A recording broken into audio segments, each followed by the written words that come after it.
Assalamualaikum warahmatullahi wabarakatuh. Selamat malam dan bertemu kembali dalam diskusi dialektika malam ini. Masih melanjutkan pemikiran ekonomi Dr. Muhammad Hatta. Pada kuliah bagian kedua kita menjelaskan tentang prinsip ekonomi kerakyatan dari Dr. Muhammad Hatta itu, dan saya sudah kemukakan sekitar 6 poin penting dari prinsip apa yang disebut dengan ekonomi humanis atau ekonomi kerakyatan itu. Dan mudah-mudahan ini pada bagian terakhir tentang ekonomi Muhammad Hatta itu. Dan malam ini saya melanjutkan pada apa yang sudah sedikit disinggung pada bagian pertama dan kedua, tentang apa yang saya katakan bahwa ekonomi yang dikemukakan Dr. Muhammad Hatta itu sekarang sebenarnya di Eropa dan di dunia akademis yang belajar tentang teori-teori ekonomi, biasanya mereka sebut istilahnya itu adalah negara kesejahteraan. Tadi saya sudah kemukakan pada bagian kedua bahwa negara kesejahteraan itu pertama sekali dikemukakan oleh salah seorang ahli ekonomi Inggris namanya William Temple, dan kemudian itu pada tahun 1944, dan sebelumnya juga kan kita tahu bahwa Dr. Muhammad Hatta seperti dijelaskan sebelumnya kuliah di Rotterdam. Rotterdam itu adalah kota kedua terbesar di Belanda, dan kotanya itu adalah sekarang kota sangat modern, karena kota itu adalah kota baru, tidak sama misalnya dengan kota-kota seperti Paris atau Amsterdam, karena itu adalah kota baru yang dibangun karena hancur ketika Perang Dunia Kedua, karena dia berdekatan dengan perbatasan negara termasuk ya Belgia dan Jerman. Teman-teman sekalian, kita kembali ke inti pembahasan kita malam ini tentang apa sebenarnya ya kemiripan atau kesamaan yang sangat banyak yang dominan antara negara kesejahteraan dengan ekonomi kerakyatan dan ekonomi humanis yang dikemukakan oleh Dr. Muhammad Hatta itu. Jadi yang pertama misalnya saya bisa berikan contoh yang disebut dengan keadilan sosial. Ingat, di dalam Undang-Undang Dasar 45 keadilan sosial, malah di Pancasila dikatakan keadilan sosial bagi seluruh rakyat Indonesia. Tadi kita bicarakan juga tentang ya nilai-nilai kemanusiaan yang adil dan beradab. Dan itu sebenarnya berkaitan dengan prinsip ekonomi yang dikemukakan Dr. Muhammad Hatta. Dan tadi saya kesinggung di sini yang pertama adalah keadilan sosial. Dan keadilan sosial ini adalah konsep penting di dalam pemikiran Dr. Muhammad Hatta itu, dan dia mengatakan bahwa konsep ini menekankan pentingnya keadilan sosial. Ingat, keadilan sosial itu adalah keadilan yang tidak memberikan perbedaan antara satu kelompok, antara satu agama, atau satu misalnya ras, ya, atau misalnya antara laki-laki dan perempuan. Itu semua sebenarnya sama-sama tidak dimungkinkan, karena keadilan sosial itu ya memiliki prinsip bahwa tidak melakukan perbedaan apapun antara satu warga negara atau kelompok warga negara dengan kelompok yang lain. Jadi negara kesejahteraan ya berupaya memastikan bahwa semua warga negara memiliki akses yang sama terhadap kebutuhan dasar warga negara. Maka Dr. Muhammad Hatta juga sebenarnya menginginkan bahwa hal yang sama juga dilakukan pada ekonomi Indonesia, di mana akhirnya ada keadilan sosial yang diterapkan, dan di mana misalnya semua warga negara memiliki akses yang sama untuk keadaan kehadiran mereka dan tanggung jawab mereka untuk bisa misalnya memiliki hak dan kewajiban yang sama pada bidang-bidang ekonomi. Dan yang kedua adalah apa yang disebut misalnya dengan peran aktif dari negara. Dan peran aktif dari negara ini adalah bagaimana misalnya pemerintah berupaya sebaik mungkin ya secara konsep ekonomi ya, maupun misalnya hanya menerapkan kesejahteraan, itu adalah berarti sebenarnya bagaimana pemerintah memberikan dan berperan aktif dalam melaksanakan perekonomian yang bisa berlaku secara setara untuk semua warga negara, dan pemerintah bertanggung jawab untuk menyediakan lapangan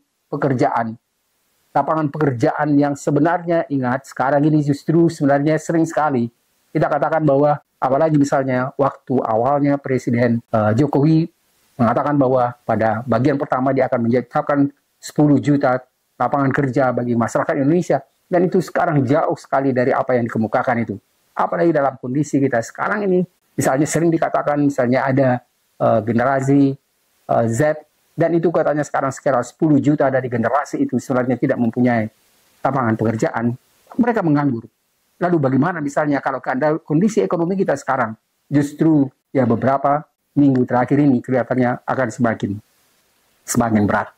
Teman-teman sekalian, walaupun misalnya hanya dalam bentuk prediksi, beberapa hari yang lalu ada memang sengaja dari podcast atau dialog kita itu menjelaskan tentang ya sepertinya sekarang ekonomi Indonesia sudah mendekati pintu untuk masuk pada krisis. Kita sebenarnya mengharapkan itu jangan terjadi.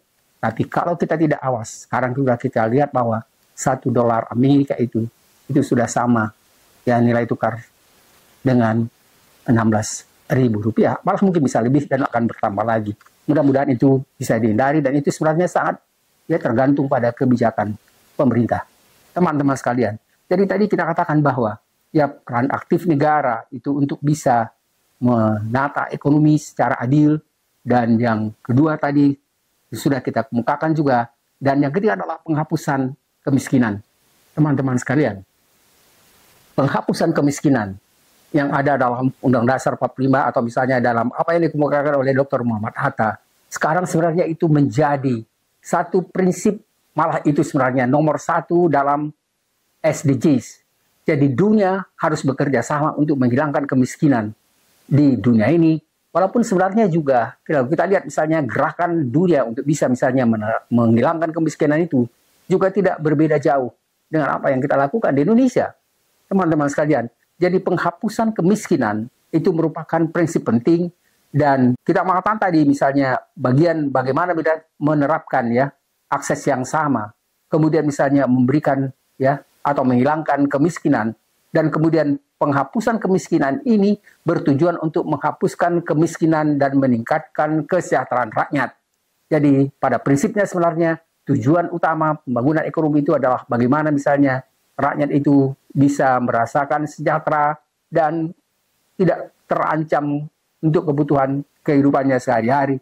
Dan negara ya kesetaraan menyediakan jaring pengaman sosial ya yang komprehensif untuk melindungi warga negara.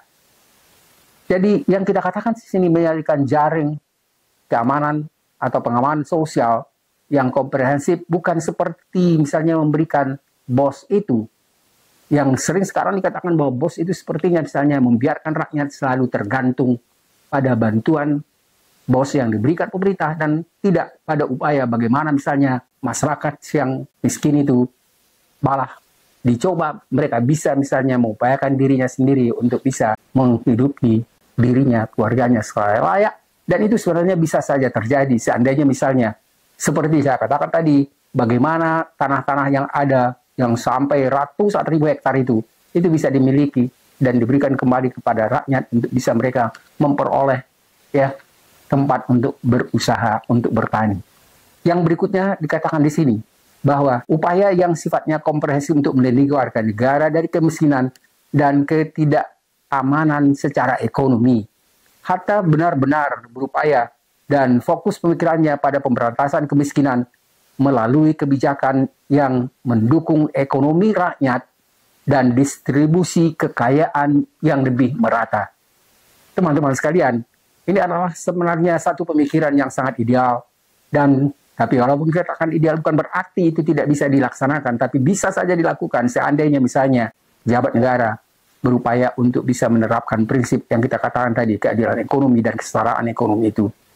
Dan yang keempat adalah kesejahteraan bersama. Jadi tidak ada misalnya dibiarkan orang yang hidup bermewah-mewah dan memiliki misalnya pesawat pribadi, memiliki hotel, memiliki ini, dan segala macam itu. Sementara di sampingnya ada warga negara yang setiap hari terancam untuk kebutuhan makan dan kehidupan yang sederhana sekalipun. Teman-teman sekalian, pengambilan hak dari warga negara secara tidak adil itu sebaiknya harus benar-benar diupayakan untuk masa depan. Jangan sampai misalnya ada warga negara dan beberapa orang saja yang bisa memiliki ya kekayaan yang ada di bumi negara ini. Teman-teman sekalian, jadi kesejahteraan bersama itu merupakan orientasi yang sangat menjadi perhatian bagi pertumbuhan ekonomi yang diinginkan oleh Dr. Muhammad Hatta, dan dia menilai kesuksesan ekonomi tidak hanya berdasarkan pada indikator pertumbuhan seperti GDP, dan ini sebenarnya prinsip yang jelas-jelas sekali dikemukakan oleh Amartya Sen, bahwa keberhasilan ekonomi itu tidak hanya ditentukan oleh pendapatan, tapi misalnya bagaimana kesejahteraan itu bisa ya berjalan dan diterapkan pada masyarakat secara adil. Teman-teman sekalian, ya Dr. Muhammad Hatta ini pemikirannya tadi saya katakan mirip sekali dengan apa yang dikemukakan oleh termasuk pemikiran dari Amartya Sen, dan Amartya Sen itu mendapat hadiah Nobel ketika misalnya dia mengatakan bahwa kesejahteraan atau peningkatan ekonomi itu tidak ditentukan oleh GDP yang diperoleh satu negara, tapi bagaimana misalnya kesejahteraan itu bisa diciptakan. Teman-teman sekalian, saya pernah membimbing satu mahasiswa di filsafat yang mengambil tentang permasalahan pemikiran ekonomi dari dua orang pemenang Nobel. Yang pertama adalah Amartya Sen dan yang kedua adalah Joseph Stiglitz. Mahasiswa itu lulus cum laude dan menyampaikan ya pidato wakil dari semua program doktoral waktu itu yang ada di UI, dan sempat juga menjadi ya tim dosen saya untuk di program doktor di SKSG, tetapi ya malang sekali beliau mendahului tidak, dan sekarang sudah ya tidak tidak ada lagi yang misalnya mungkin yang bisa membantu untuk menjelaskan tentang masalah pemikiran ekonomi yang menarik, dan pemikiran yang kita katakan tadi sebenarnya pemikiran dari beberapa ahli di Eropa itu, pemikir ekonomi ulung itu sepertinya sama atau paling tidak memiliki kemiripan yang sangat luar biasa dengan apa yang dikemukakan oleh pemikiran ekonomi Dr. Muhammad Hatta itu. Yang kelima adalah sistem ekonomi yang berbasis pada komunitas. Ingat tadi dikatakan ekonomi kerakyatan, ekonomi demokrasi, ekonomi yang humanis. Dan di sini dikatakan bahwa kalau misalnya pada ekonomi yang dikemukakan oleh pemikir-pemikir yang dikatakan tadi pada ekonomi kesejahteraan, maka pada pemikiran ekonomi, Muhammad Hatta mengatakan sistem ekonomi yang berbasis pada komunitas dan kerakyatan. Teman-teman sekalian, jadi Hatta mengusulkan mengembangkan satu konsep koperasi sebagai instrumen utama untuk ekonomi yang berbasis pada komunitas itu, dan hal ini sebenarnya mirip dengan prinsip yang saya katakan tadi dengan ekonomi kesejahteraan yang mendukung berbagai bentuk organisasi sosial dan ekonomi yang mendukung solidaritas dan kerjasama di antara anggota masyarakat. Jadi anggota masyarakat yang bekerja sama misalnya dengan pemerintah bagaimana untuk menciptakan terciptanya ya apa yang kita sebut dari ya ekonomi kerakyatan itu. Teman-teman sekalian, jadi hal ini sebenarnya sudah saya kemukakan ada 5 prinsip yang sangat-sangat dekat sekali prinsip yang dikemukakan oleh Dr. Muhammad Hatta itu dengan apa yang disebut tadi prinsip negara kesejahteraan. Yang keenam ya, kendati pun demikian misalnya ya ada bagian ke-6 ini, ada kendali atas sumber daya alam yang penting. Jadi kendali ini sebenarnya tidak memberikan misalnya pada orang-orang tertentu saja yang bisa menguasai misalnya sumber daya alam. Tidak hanya memberikan pada orang-orang tertentu saja misalnya memberikan jutaan, ribuan hektar tanah untuk, dan bukan hanya misalnya untuk tapi justru banyak sekali misalnya penduduk yang waktu itu misalnya ada di tengah perkebunan itu terpaksa digusur. Dan hal yang sama sekarang misalnya mungkin itu dirasakan seperti saya lihat sering sekali misalnya kejadian sekarang bagaimana misalnya pengembangan atau pembangunan ibu kota di Kalimantan. Teman-teman sekalian, jadi kendali atas sumber daya yang penting itu benar-benar harus dijaga, dan bagaimana misalnya ya tidak ada penguasaan atau dominasi atas sumber daya alam itu, dan kemudian bagaimana supaya masyarakat bisa ya memiliki keadilan yang sama untuk bisa memperoleh ya hasil dari kekayaan alam dan sumber lain. Teman-teman sekalian, jadi seluruh pemikiran Hatta itu adalah bentuk bagaimana misalnya pemerintah harus mengendalikan sumber daya alam yang strategis dan infrastruktur penting untuk kepentingan rakyat keseluruhannya. Teman-teman sekalian, secara umum, baik konsep ekonomi Muhammad Hatta maupun konsep ekonomi yang saya katakan tadi, ekonomi kesejahteraan itu sebenarnya itu memiliki banyak sekali persamaan. dan sama-sama menciptakan masyarakat yang lebih adil dan sejahtera, masyarakat yang berkelanjutan dengan mengedepankan peran pemerintah dalam memastikan kesejahteraan sosial dan ekonomi bagi semua warga negara.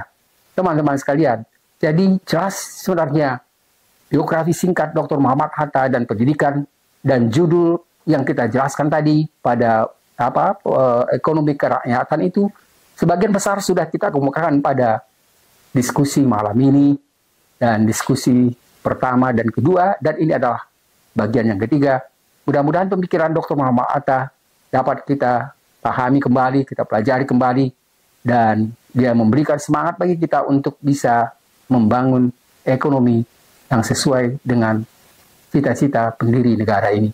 Teman-teman sekalian, jadi latar belakang Muhammad Hatta yang saya katakan tadi misalnya, dia adalah warga negara Indonesia yang benar-benar dari awal sebelum diri merdeka berupaya untuk bisa membangun Indonesia secara adil, dan kemudian hal itu sebenarnya sudah dikemukakan pada beberapa pemikiran-pemikiran itu pada tulisan atau buku yang dikemukakan oleh Dr. Muhammad Hatta. Teman-teman sekalian, itulah kontribusi intelektual Hatta terutama sekali untuk pembangunan ekonomi kita, dan mudah-mudahan itu bisa kita gunakan kembali, kita pelajari kembali, dan berupaya untuk membangun demokrasi ekonomi, dari ekonomi yang demokratis, serta refleksi pemikiran dan perjuangan untuk memilih kembali jalan yang tepat, jalan yang bukan hanya pada era Dr. Muhammad Hatta, pada era misalnya awal kemerdekaan kita juga, tapi sampai sekarang sebenarnya ekonomi kesejahteraan itu adalah ekonomi yang diupayakan oleh banyak sekali negara untuk bisa diterapkan dan diwujudkan dalam kehidupan ekonomi setiap negara. Teman-teman sekalian, mudah-mudahan apa yang kita bicarakan tentang pemikiran Dr. Muhammad Hatta ini bermanfaat, dan saya sengaja untuk mengambil pemikiran Dr. Muhammad Hatta itu untuk bukan hanya untuk kita saja, tapi paling tidak misalnya bagi para, katakanlah misalnya pejabat negara, presiden, wakil presiden, dan para menteri, mungkin ada baiknya kembali untuk memikirkan apakah mungkin misalnya lebih baik prinsip ekonomi di Indonesia ini dikembalikan dasarnya pada pemikiran Dr. Muhammad Hatta, dan apa tadi yang kita sebut sebagai ekonomi kerakyatan dan ekonomi kesejahteraan. Teman-teman sekalian, saya pikir itu akan lebih tepat dan lebih baik untuk menyatukan kembali Indonesia yang sepertinya mulai juga tercabik-cabik, terutama sekali karena tidak adanya keadilan dan kesetaraan dalam prinsip demokrasi, dan semakin jauhnya kita dari apa yang dikemukakan oleh Undang-Undang Dasar 1945 dan cita-cita kemerdekaan yang dikemukakan oleh para pendiri bangsa ini. Terima kasih, mudah-mudahan menjadi perhatian, dan bukan hanya sekedar perhatian, tapi dapat diterapkan untuk kesejahteraan dan tujuan dari pendirian negara yang kita cintai ini. Terima kasih, selamat malam. Assalamualaikum warahmatullahi wabarakatuh.